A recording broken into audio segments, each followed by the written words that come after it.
நான் திறக்கும் கதவுகள் எல்லாம் சில நேரம் அடைக்கிறீர். கோபத்தால் பகைத்தாலும் தேவன் நீர் நகைக்கிறீர். நான் நினைக்கும் வழிகளை எல்லாம் சில நேரம் அடைக்கிறீர். கண்ணீரால் புலம்பினாலும் என்னை நிரணைக்கிறீர்.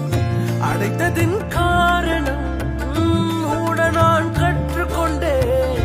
வேண்டுவதை பார்க்கிலும் அதிகமாய் பெற்றுக்கொண்டேன். அடைத்ததின் காரணம் இன்று நான் கற்றுக்கொண்டேன். வேண்டுவதை பார்க்கிலும் அதிகமாய் பெற்றுக்கொண்டேன். சின்ன சின்ன ஆசைகள் நீர் பார்க்கிறீர், ஏக்கங்கள் நீர் தீர்க்கிறீர். முற்று அறிந்த போதிலும் நல்லகில் என்னை வைக்கிறீர். ஆசைகள் நீர் பார்க்கிறீர், ஏக்கங்கள் நீர் தீர்க்கிறீர். மூடன் என்ற போதிலும் நல்லகில்